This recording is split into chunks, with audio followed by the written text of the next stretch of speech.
Olá, que bom ter vocês conosco. Nós somos uma IA do Ponto Geek, curadoria de notícias por Gordo Geek. Hoje, 28 de maio de 2025, a gente vai, assim, mergulhar a fundo numa situação bem delicada, né? Que está conectando o Brasil e Estados Unidos de um jeito tenso. Exatamente, uma situação que envolve possíveis ações do governo americano agora sob o comando do Donald Trump e que podem mirar assim, diretamente uma figura central aqui do nosso judiciário, né? O ministro Alexandre de Moraes, do STF. Pois é disso que a gente vai falar. Vamos tentar desempacotar essa história toda, entender o que está acontecendo. Vamos sim, porque olha, as informações que a gente levantou indicam que o governo Trump está, digamos, abrindo algumas frentes de ação. A base para isso seriam alegações de censura a cidadãos e até empresas americanas. E a gente precisa explorar que frentes são essas e o que está em jogo de verdade. Certo, perfeito. Então, para começar, vamos detalhar essas ações. Quais são elas, exatamente? O que está sendo considerado lá nos Estados Unidos? Bom, basicamente a gente identificou 4 eixos principais de ação, olhando para as fontes que a gente analisou. O primeiro eixo é a restrição de visto. Parece que o Departamento de Estado americano anunciou assim, uma nova política. A ideia é restringir vistos de estrangeiros que, na visão deles, pratiquem censura contra americanos. O foco parece ser muito em plataformas digitais. Censura contra americanos em plataformas digitais. E tem alguma declaração mais direta sobre isso? Tem sim. O secretário de Estado, Marco Rubio, ele foi bem direto. Ele mencionou que seria, inaceitável que autoridades estrangeiras ficassem emitindo mandados ou exigindo moderação de conteúdo que acabasse interferindo nos Estados Unidos. Entendi. E o fato de terem traduzido e divulgado isso aqui no Brasil, pela embaixada, isso já não é um sinal, assim, bem claro? Um recado. Com certeza, foi visto por muita gente exatamente assim como um recado bem direcionado. Mas olha, não para por aí, tem mais coisa. Imagino. Qual seria a segunda frente, então? A segunda é uma ação judicial, bem direta mesmo. Algumas empresas que são ligadas ao Trump, por exemplo, a dona da Truth Social, E também a plataforma Rumble. Elas entraram juntas com uma ação lá na Flórida e o alvo é o ministro Moraes. Uma ação judicial contra o ministro do STF brasileiro movida nos Estados Unidos. E qual o argumento deles? O argumento central é que algumas ordens do ministro Moraes, eles citam especificamente o bloqueio de contas daquele influenciador, o Alan dos Santos, dizem que essas ordens violariam a soberania dos Estados Unidos e as leis americanas. É uma alegação bem forte, né? Então já temos restrição de visto e ação judicial. E você falou em 4 eixos. Quais são os outros 2? Isso. O terceiro eixo vem do Legislativo americano. É um projeto de lei. Parece que avançou lá no Congresso um projeto com um nome bem sugestivo. No Censors on Our Shores Act. Algo como sem censores em nossas costas, Sem censores em nossas costas. O que esse projeto prevê na prática? A proposta é bem clara. Aplicar sanções a autoridades estrangeiras que, segundo eles, violem a primeira emenda da Constituição americana, dentro dos Estados Unidos. E as sanções incluem cassação de visto e até mesmo deportação. Deportação? Caramba! E como isso se conecta com o caso do Moraes? Então, as fontes indicam que aliados do ex-presidente Bolsonaro aqui no Brasil acreditam, ou pelo menos apostam, que o ministro Moraes poderia sim se enquadrar nos critérios dessa lei caso ela seja aprovada e sancionada. Entendi. É mais uma frente de pressão, então, vindo do Congresso. E a quarta frente? Você disse que talvez fosse de maior impacto. Exato. A quarta frente é a possibilidade de sanções pessoais, usando uma lei específica, a chamada Lei Magnitsky. Ah, a Lei Magnitsky. Essa é bastante conhecida, Geralmente usada em casos de direitos humanos, corrupção. É bem séria. Exatamente. E o próprio secretário Rubio mencionou que existe uma grande possibilidade de aplicarem sanções diretas ao Moraes usando essa lei. E o que significaria, na prática, aplicar a Lei Magnitsky contra ele? Quais seriam as consequências? Olha, as consequências podem ser bem severas. A Lei Magnitsky permite que o governo americano, por exemplo, bloqueie bens e contas da pessoa sancionada nos Estados Unidos. E isso inclui não só contas diretas lá, mas pode afetar até contas em bancos brasileiros que tenham operações ou correspondentes no EUA, o que é muito comum. Nossa, então o alcance é grande. Muito grande. E além do bloqueio de bens, tem a proibição de entrada nos Estados Unidos. Algumas fontes chegam a descrever esse tipo de sanção como uma espécie de morte financeira. Morte financeira, que termo forte. É forte porque, na prática, isola a pessoa do sistema financeiro internacional que está, de alguma forma, conectado com os Estados Unidos. É uma ferramenta de pressão econômica e política muito poderosa. Entendi as ferramentas, as 4 frentes: visto, ação judicial, projeto de lei e a Lei Magnitsky. Mas a pergunta que fica é: por que essa concentração toda no ministro Alexandre de Moraes? Qual é o contexto disso tudo? De onde vem essa pressão? Boa pergunta.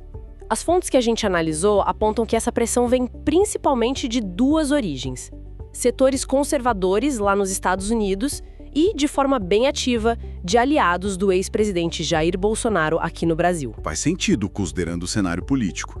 E tem alguma ligação mais direta com processos aqui no Brasil? Tem sim uma ligação bem direta. É importante lembrar que o ex-presidente Bolsonaro é réu no Supremo Tribunal Federal, né? E ele é réu justamente numa ação que investiga aquela suposta trama golpista. E o relator dessa ação é quem? O ministro Alexandre de Moraes. Ah, claro. O inquérito das fake news, os atos antidemocráticos, tudo isso está sob a relatoria dele, né? Exato. E as fontes mencionam que o deputado Eduardo Bolsonaro, filho do ex-presidente, tem sido uma figura muito ativa em Washington. Ele tem feito viagens, reuniões, buscando apoio justamente contra o ministro Moraes, levando as suas alegações de perseguição, de abuso de autoridade. Entendi. E qual é o argumento central que eles usam para justificar essa pressão toda contra o Moraes lá fora? O argumento principal que eles levantam é que o ministro Moraes estaria, violando direitos humanos fundamentais e, principalmente, a liberdade de expressão. Eles focam muito nas decisões do ministro relacionadas a plataformas digitais. Mencionam especificamente ordens de bloqueio de contas. Contas de influenciadores bolsonaristas, imagino. Isso, principalmente. E também ordens para que as plataformas forneçam dados desses usuários. Plataformas como o X, antigo Twitter, e o Rumble foram diretamente afetadas e são citadas nessas reclamações. Certo. Então o argumento é: Moraes estaria extrapolando suas funções, censurando vozes conservadoras e violando a liberdade de expressão, inclusive de plataformas americanas, é isso? Basicamente, sim. Essa é a narrativa que está sendo construída e levada para as autoridades americanas por esses grupos. Eles pintam um quadro de autoritarismo judicial. Ok. Agora, diante desse cenário todo, dessa pressão vindo dos Estados Unidos, mirando uma figura do STF, como é que o Brasil está reagindo? O governo brasileiro, o Itamaraty, o próprio judiciário? Olha, a reação oficial do governo brasileiro, segundo as fontes, é de ver essa movimentação toda como um ataque, claro, à soberania nacional. E também como uma ingerência externa indevida em assuntos que são domésticos, assuntos internos do Brasil. Uma defesa da soberania, então. E como isso se traduz em ações? O que o Itamaraty tem feito? A orientação que o Itamaraty recebeu foi para responder diplomaticamente. Mas a postura geral tem sido de bastante cautela, sabe? Evitando escalar a tensão desnecessariamente. Inclusive, um colunista, o Ronilson Pacheco, elogiou essa postura, dizendo que o governo acertou ao tratar o caso não como um ataque pessoal ao ministro, mas sim como um ataque ao país, às instituições. Interessante essa abordagem. E houve alguma comunicação direta entre os governos sobre isso? Alguma resposta formal? O ministro das Relações Exteriores aqui do Brasil, Mauro Vieira, ele reforçou aquela posição de que a concessão de vistos é uma decisão soberana de cada país, né? Uma forma de dizer que não cabe aos Estados Unidos ditarem regras sobre quem o Brasil considera ou não ter cometido atos ilícitos. Porém, ele também admitiu uma coisa importante, que ele tentou um contato formal com o secretário Rubio, lá dos Estados Unidos, logo depois daquele anúncio sobre a nova política de vistos. E ele não obteve retorno, ficou sem resposta. Isso, claro, é um sinal diplomático, né? Mostra que existe sim uma tensão clara ali, uma dificuldade de diálogo nesse ponto específico. Com certeza, a falta de resposta numa comunicação entre chanceleres é sempre um sinal. Agora, voltando um pouco àquela política de vistos americana e a preocupação com censura digital, isso é algo que eles estão mirando só no Brasil ou faz parte de uma visão mais ampla do governo Trump sobre a internet, sobre moderação de conteúdo? Parece que não é algo exclusivo para o Brasil, não. As fontes indicam que o Departamento de Estado americano tem feito críticas bem parecidas a políticas de moderação de conteúdo que existem na Europa. Eles citaram exemplos específicos como leis e práticas na Alemanha, no Reino Unido, e até a Lei de Serviços Digitais da União Europeia, a DSA, como exemplos do que eles consideram ser censura digital. Então eles estão questionando também o modelo europeu de regulação de plataformas. Exatamente. Parece fazer parte de uma postura mais ampla do governo Trump sobre o que eles entendem como liberdade de expressão online e qual deve ser o papel, ou a falta de papel, talvez, dos governos e das próprias plataformas na moderação. Entendi. Então tem um contexto global aí, uma disputa ideológica sobre regulação na internet, mas ainda assim a pressão sobre o ministro Moraes parece ter um foco muito específico, uma intensidade particular, né? Sem dúvida. É aí que a coisa fica mais direcionada. Há uma confluência entre essa política mais geral do governo Trump e os interesses específicos dos grupos ligados ao bolsonarismo que buscam atingir o Moraes. E existe um consenso sobre o quão real é essa ameaça? Essas sanções, especialmente a Lei Magnitsky, podem mesmo ser aplicadas? Bom, aí existe um certo debate, né? As fontes mostram visões um pouco diferentes. Por exemplo, uma advogada consultada, a Priscila Silveira, ela considera que aquele anúncio inicial sobre a restrição de vistos ainda é meio genérico. Ela acha que ainda falta especificidade para dizer que mira diretamente o Moraes ou o Brasil. É uma política mais ampla, na visão dela. Ok, uma visão mais cautelosa quanto ao impacto imediato do anúncio dos vistos. Isso. Por outro lado, outras fontes, como a jornalista Letícia Casado, que acompanha de perto esses movimentos em Washington, ela indica que os aliados de Bolsonaro continuam sim pressionando muito por sanções específicas e mais duras contra o Moraes.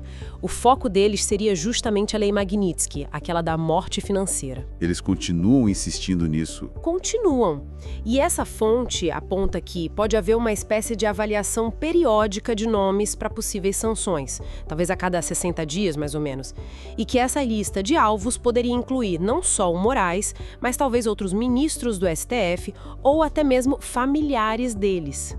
A pressão seria constante. Nossa, incluir familiares, isso eleva bastante o nível da pressão, né? Torna a coisa muito mais pessoal e, imagino, intimidadora. Exatamente.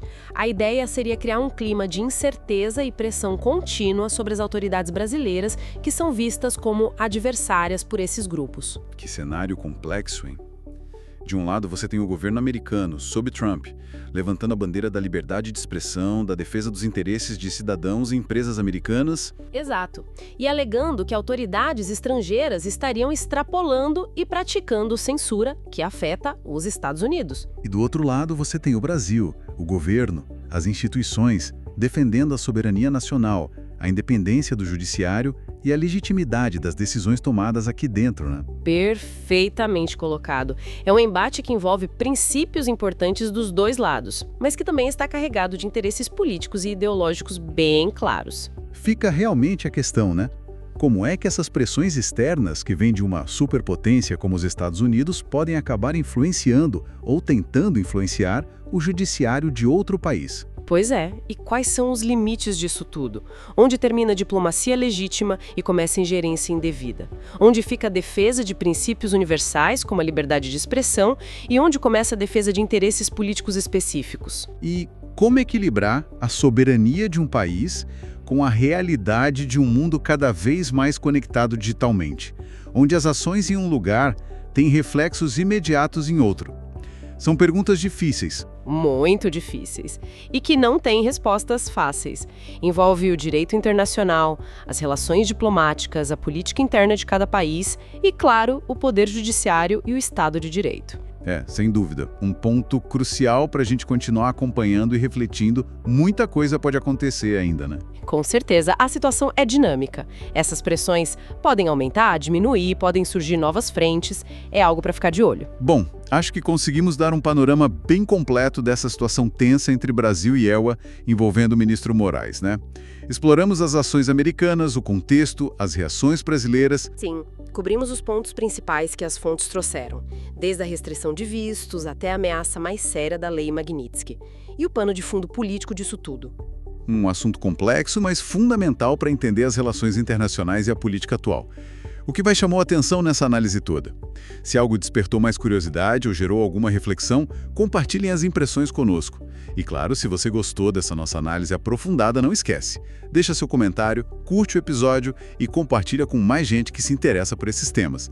Ajuda muito o nosso trabalho aqui na iado.gec. Isso mesmo. A participação de todos é super importante para a gente continuar trazendo essas discussões. Então é isso. Ficamos por aqui hoje. Até a próxima análise. Até a próxima.